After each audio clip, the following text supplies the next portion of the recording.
Melanjutkan ngaji fikih kita halaman 32. Ngabisin sisa kemarin, sisa dikit. Wasala sunawafila muakkadatun halaman 32. Yang Arabnya itu 3 baris dari bawah. Ya, udah ketemu. Bismillahirrahmanirrahim. Kalau kemarin membahas tentang sholat sunnah rawatib, yaitu sholat sunnah yang mengiringi sholat fardu atau biasa disebut qobliyah ba'diyah. Di antaranya yang paling afdal adalah 2 rakaat sebelum subuh. Sampai-sampai Rasulullah Shallallahu Alaihi Wasallam sampaikan dalam hadisnya, rakaatul fajri khairum minad dunya wa ma fiha. 2 rakaat fajar, artinya 2 rakaat sebelum subuh.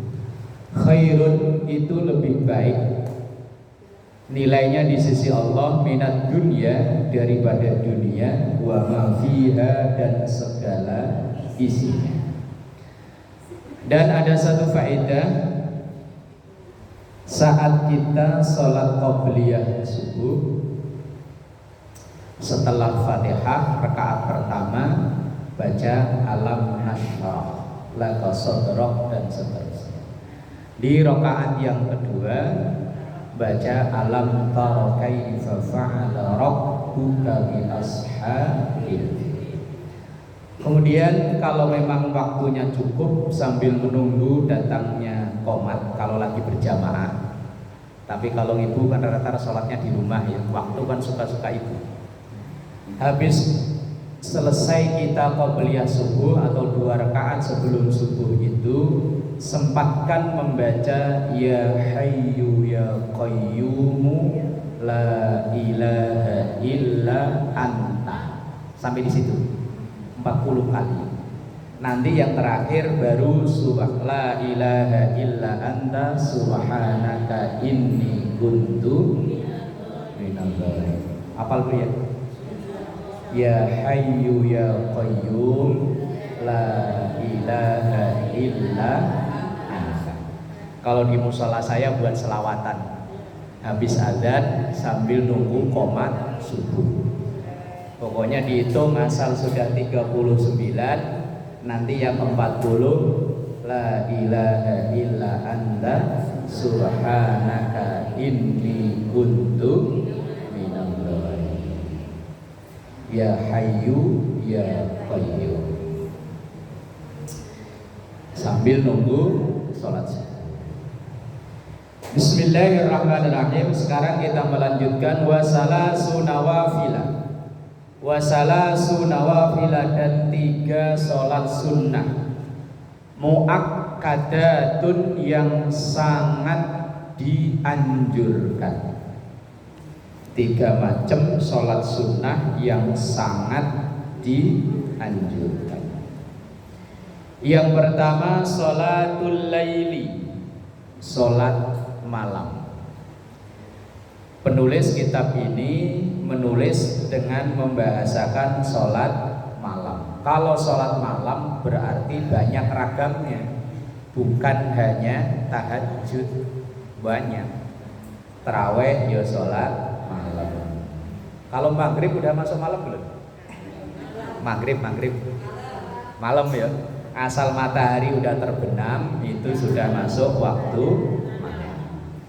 Berarti maghrib, ba'diyah maghrib, terus segala sholat yang ada di situ sampai nanti matahari terbit itu disebut dengan sholat malam. Taraweh yo malam, witir yo malam. Kalau hajat siang boleh nggak? Sholat hajat siang boleh nggak? Boleh. Kalau tahajud beda. Sholat malam ini banyak ragamnya, dan sholat malam lebih utama daripada sholat siang. Iya. Sholat malam, qiyamul lail, mungkin orang membahasakan Yang lebih spesifik mungkin ada disebut hajat, ada disebut istikharah, ada disebut taubat, ada disebut tahajud dan lain-lain. Yang membedakan apa? Ada beda. Di antaranya tentu yang membedakan adalah niat. Wong sholatnya sama. Sholatul lail masna masna. Sholat malam itu pengerjaannya caranya ya dua salam.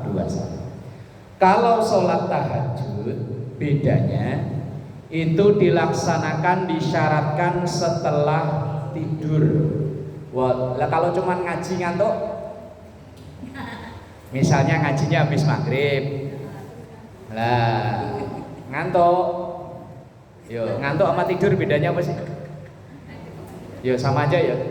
Apa kalau ngantuk itu baru pembukaan? Umpama ngaji habis maghrib lah kok ngantuk, tapi ngantuknya sampai pules, sampai begini, sampai khusyuk, sampai pengajian selesai. Begitu pulang setengah 8 mungkin atau jam 8, kemudian ia ambil air wudhu, terus kemudian mungkin qobliyah isya, ba'diyah isya, langsung tahajud boleh. Wong tadi dia sudah tidur. Lah kalau belum tidur, walaupun udah jam 3, belum tidur tapi udah jam 3, ya sholat malam tapi bukan tahajud namanya, tapi ya sholat malam. Kalau tahajud itu syaratnya sudah mau jam berapapun. Tapi kalau hitung-hitungan afdol lah lain urusan. Kalau belum tidur traweh, rata-rata ibu kalau traweh tidur dulu nggak? Kalau ngantuk mungkin ayo habis makan kekenyangan kan. Nyuci piring kan ntar. Lah umpama habis buka puasa lah kewaregen kekenyangan ngantuk. Lah kok tidur ya wis traweh itu ya sekalian tahajud. Liqaulihi sallallahu alaihi wasallam, ini berdasarkan hadis Rasulullah sallallahu alaihi wasallam. Kalau dalam kitab itu enggak ada, ini saya ambilkan dari kitab lain dalilnya. Afdhalus sholati ba'dal faridati sholatul lail. Afdhalus sholati, afdolnya sholat, seutama-utamanya sholat. Ba'da sholatil faridati, setelah sholat fardu, duhur asar maghrib isya subuh, itu adalah sholatul lail, sholat malam. Kalau Idul Fitri, Idul Adha, kalau hitung-hitungan afdol, lebih afdol sholat malam. Cuma kita lebih mengistimewakan Idul Fitri dan Idul Adha. Wa sholatul laili syamilatun lis sholati qabla naumi wa ba'dihi. Sholat malam itu mencakup semua sholat, baik yang dilaksanakan sebelum tidur maupun setelah tidur. Dan sholat malam itu jumlah rakaatnya tidak terbatas, mau berapapun terserah. Bukan cucu ya, anaknya cucu itu apa namanya? Cicitnya Rasulullah itu ada yang namanya Ali Zainal Abidin. Beliau itu kalau sholat malam disaksikan oleh banyak orang yang hidup sezaman, lebih dari 1000. Kita 20 aja nawar ya. Yang tarawih loh 20 nawar, kalau bisa secepat mungkin. Kalau bisa diskon 60%. Beliau Imam Ali Zainal Abidin ini kan cicitnya Rasulullah. Itu kalau sholat malam makanya sampai disebut Zainal Abidin, penghiasnya para ahli ibadah. Zainal Abidin kalau diterjemahkan penghias atau hiasan ahli ibadah. Itu kalau sholat malam, yaitu lebih dari 1000. Kalau kita paling banyak berapa rakaat? Ya pas taraweh itulah ya. Ya taraweh, umpama taraweh mau hitung dari qobliyah isya, ba'diyah isya, taraweh 20 tambah witir 3. Tambah apa lagi? Ntar nantilah sebelum sahur lah ya. Sebelum sahur sempat sholat apa langsung belum cuci muka langsung ke dapur?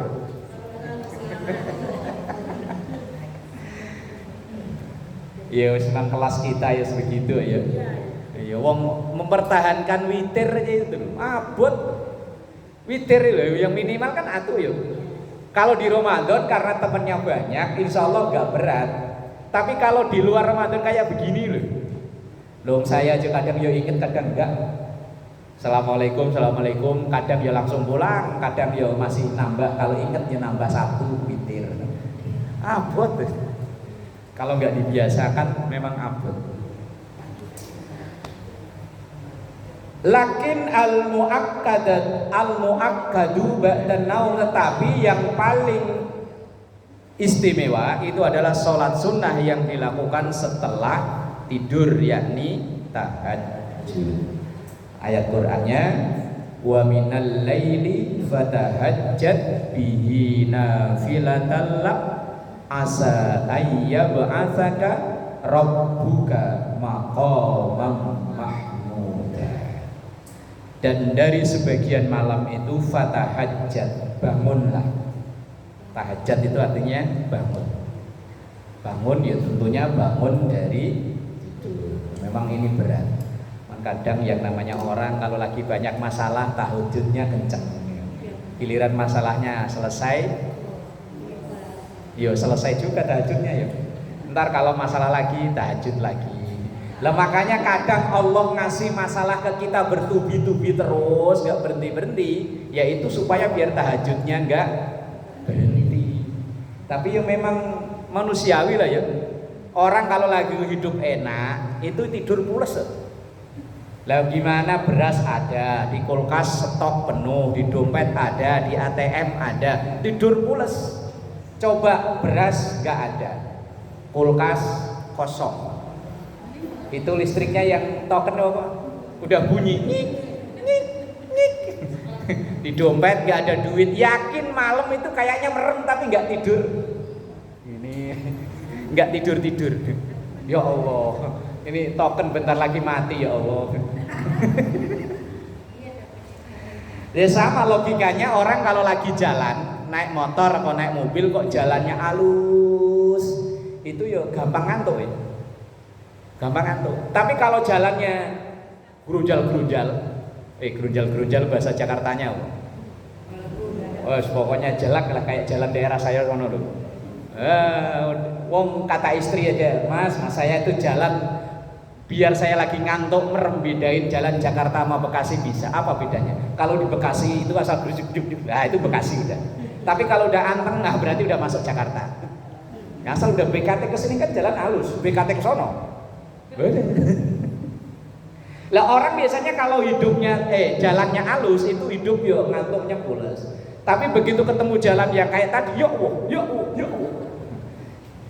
Ibu kalau diboncengin naik motor kok jalannya halus kan tenang ya, tiba-tiba ada lubang, bubrak, langsung ya Allah. Nah, sama hidup kalau lagi anteng banyak duit, anak keluarga sehat, pules. Giliran ada masalah ini ibarat ada lubang baru ya Allah. Nggak bisa tidur. Manusiawi itu. Bukan orang sini doang, orang sono juga begitu.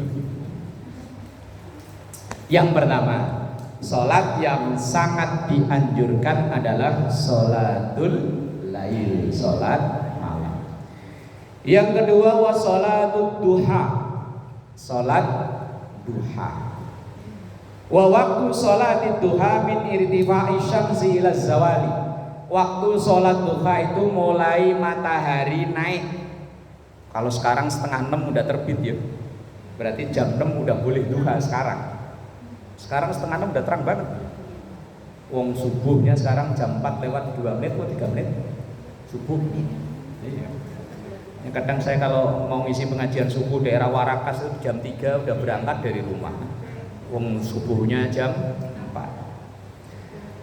Sholat duha itu waktu awalnya mulai matahari meninggi, berarti mulai kelihatan itu mataharinya. Yes, kalau sekarang sekitar jam 6 lah kalau sekarang. Ila zawali sampai masuk waktu duhur, berarti jam 11 masih boleh untuk sholat duha. Rakaatani minimal 2 rakaat. Wa aktsaruha dan yang terbanyak samanun 8. Tapi dalam redaksi kitab lain ada 12. Ya. Kalau ibu biasanya berapa? 3. Duha kok itu 3, itu yang satu dari mana? Oh 3 salam, berarti 6. Oh banyak berarti Bu, saya 2 aja jarang-jarang. Kalau guru saya dulu, cuman kadang kayak lagi imannya naik yuk dijalani, kadang yuk enggak.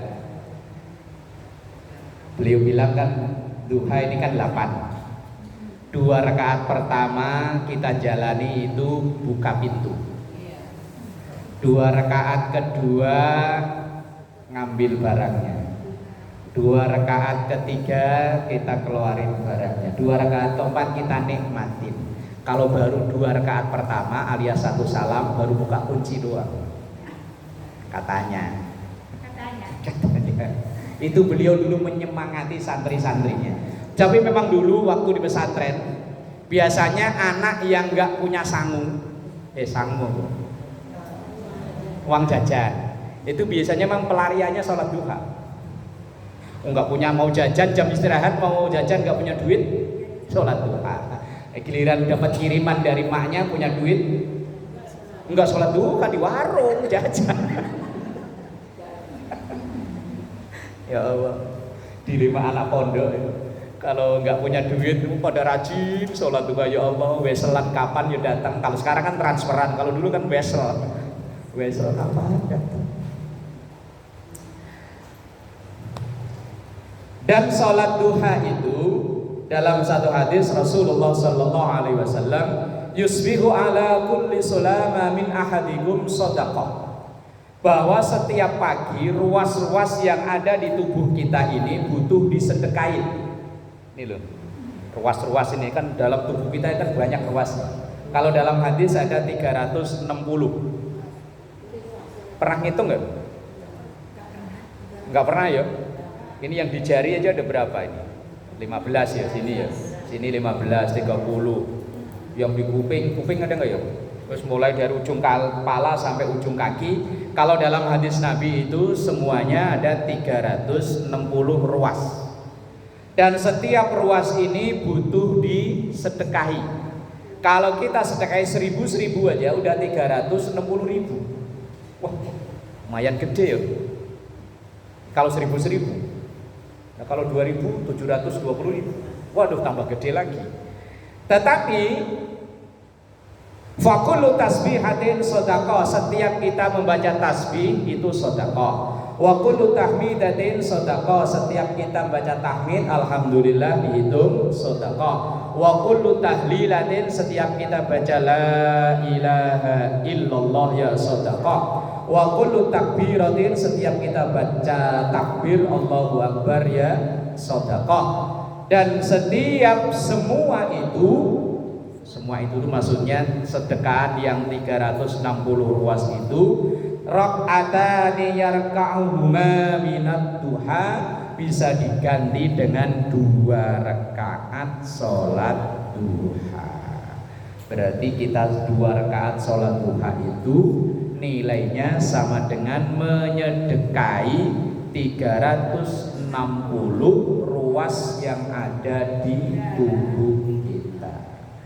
Itu kalau dalam pandangan hadis. Kalau dalam pandangan ilmu kesehatan, sholat duha dilakukan di waktu pagi. Orang yang gerak di waktu pagi insya Allah terjaga kesehatannya. Bahkan konon kalau jam-jam duha itu tidur memancing atau menyebabkan gula darah naik. Kan jam-jam duha kan ya, jamnya suruh sholat duha malah merem. Wes gula darah naik jadi penyakit. Lah orang yang rajin sedekah dijaga kesehatannya, di antaranya yaitu 2 rakaat yang kita lakukan untuk mengganti sedekah 360 ruas yang ada dalam tubuh kita ini, mulai dari ujung pala sampai ujung kaki, cukup disedekahi dengan 2 rakaat duha. Kalau disedekahi duit 1000 ya 360.000 ya. Oh, lebih gedean dari uang belanjanya ya. Uang belanjanya cuma berapa? Semuanya ganti dengan sholat duha. Kalau bisa rakaat pertama baca wal wasyamsi waduhaha wal qamari idza talaha, kalau bisa. Rakaat kedua wadduha wal laili idza saja. Kalau nggak bisa, ya sebisa-bisanya. Nggak bisa. Bisa ya? Bisa. Kalau yang nggak bisa ya sebisa-bisanya. Kalau nggak bisa, kalau mata masih kelihatan, beli Quran yang gede, tempelin di dinding sambil sholat baca. Tapi kalau ada kipas angin kasih jepitan. Ntar ada kipas angin nggak ada jepitan, malah nyariin begini. Kemudian wassalatut tarawih, yang ketiga sholat tarawih, ya ini sholat sunnah yang sangat dianjurkan. Wa tusamma qiyamu Ramadan, dan ini disebut dengan sholat qiyamu Ramadan. Dalam hadis man qama ramadhana imanan wa ihtisaban ghufira lahu ma taqaddama min dhanbi. Dan sholat taraweh ini dulu di zaman Rasul namanya bukan taraweh, ya qiyamu Ramadan itu. Dan dulu dilaksanakan sendiri-sendiri, tidak berjamaah, satu. Kemudian setelah Rasulullah wafat diganti Abu Bakar, juga sama, sholat tarawih itu belum tarawih namanya, masih qiyam Ramadan. Juga masih sendiri-sendiri, nggak kayak sekarang begini. Begitu kekhalifahan dipegang oleh sahabat Umar, baru orang yang pertama kali ditunjuk untuk jadi imam tarawih namanya Ubay bin Ka'ab. Namanya Ubay bin Ka'ab. Itu orang yang pertama kali jadi imam tarawih. Lah dulunya sholatnya sendiri-sendiri kayak orang sholat qobliyah ba'diyah gitu. Lah kemudian di zaman Khalifah Umar baru diperintahkan untuk jamaah. Dulunya sendiri-sendiri. Dan Rasul itu pun menjalani taraweh yang dilihat oleh banyak orang cuma 3 kali. Makanya kalau orang sekarang ada yang tarawehnya cuma 3 kali. Kan sekarang banyak tarawehnya cuma 3 kali ya. Hari pertama, hari kedua, hari ketiga itu di mana-mana mau musola mau masjid penuh. Lah iya bener, kan? Lah iya, pokoknya hari pertama, hari kedua, hari ketiga. Lah Rasul memang sama kok aslinya. Jangan-jangan orang yang nggak tarawih selanjutnya itu udah tahu sejarahnya, jangan-jangan. Bahwa Rasulullah itu hari pertama sholat, yang ngikut dikit, tapi ikutnya bukan jamaah, sholat sendiri di belakang. Hari kedua makin banyak, hari ketiga masjid penuh. Hari keempat Rasulullah udah nggak ke masjid lagi, habis sholat isya pulang. Lah sahabat nungguin. Lah ini Rasulullah kok nggak nongol-nongol lagi ya? Ditunggu sampai menjelang sahur Rasulullah nggak keluar. Besoknya lagi ya begitu, habis sholat isya pulang. Orang-orang padahal pada ngumpul udah nungguin mau sholat qiyamu Ramadan tadi yang belum taraweh namanya. Loh kok nggak keluar-keluar ya? Sampai hari yang kesekian kemudian ada sahabat yang memberanikan diri untuk bertanya, ya Rasul, hari pertama, hari kedua, hari ketiga panjenengan sholat sunnah setelah isya. Terus kami pada ikut di belakang, makin hari makin banyak loh. Ketika orang-orang sudah banyak, lah panjenengan kok malah enggak sholat? Habis sholat isya kok pulang? Lah kami nungguin sampai menjelang datangnya sahur, begadang. Kalau orang sekarang begadangnya main gaple, main catur ya. Lah ini di dalam masjid nungguin aja Rasulullah kok nggak keluar-keluar. Apa jawab Rasulullah? Ya, Kalau sholat ini saya teruskan, kemudian orang-orang pada seneng pada ikut, saya khawatir, saya takut nanti kalau turun perintah sholat ini jadi wajib. Wah, berat, gempor ya. Lah kalau seandainya tarawih itu jadi wajib, lah wong yang 5 waktu aja masih banyak yang nawar kok ya. Iya, sholat yang biasanya 7 menit, 8 menit, giliran ada paket sholatnya dikebut, ya. Masih sering nawar. Apalagi ini kalau seandainya kok saya teruskan nanti jatuh perintah jadi wajib, wah, wis repot. Rasulullah nggak keluar di hari keempat, kelima, enam itu alasannya takut turun perintah wajib. Lah kalau orang sekarang hari keempat, kelima, keenam udah nggak hadir ke masjid, ke musola, alasannya apa? Kalau dulu alasannya katanya nyari tiket. Sekarang tiket bisa dipesan lewat online, ya kan? Kalau dulu alasannya nyari baju baru buat lebaran ke Tanah Abang, sekarang bisa lewat online. Alasannya apa lagi? Alasan yang terakhir, males. Males, berat. Nah ini sholat tarawih. Sementara di masyarakat kita pelaksanaan tarawih kalau di Nahdiyin ya rata-rata 20 plus 3 witir. Kalau di saudara kita Muhammadiyah 8 plus 3 witir. Yang benar mana? Sama-sama benar. Yang enggak benar yang komen melulu tapi enggak pernah sholat. Wis enggak, bukan musimnya lagi eker-ekeran. Wis kamu mau tarawih 8 terserah. Saya mau 20 ya monggo. Wis suka-suka lah. Kalau ada yang seneng tempe ya silakan, seneng tahu ya silakan, wong sama-sama dari Deli, ya kan? Ngapain geger-gegeran mulu? Oh, wong sekarang masjid NU yang jalani tarawih 8 juga sudah banyak. Kalau Gus Dur almarhum ketika ditanya saat Pak Harto baru lengser dari kepresidenan, Pak Harto ini kan Muhammadiyah.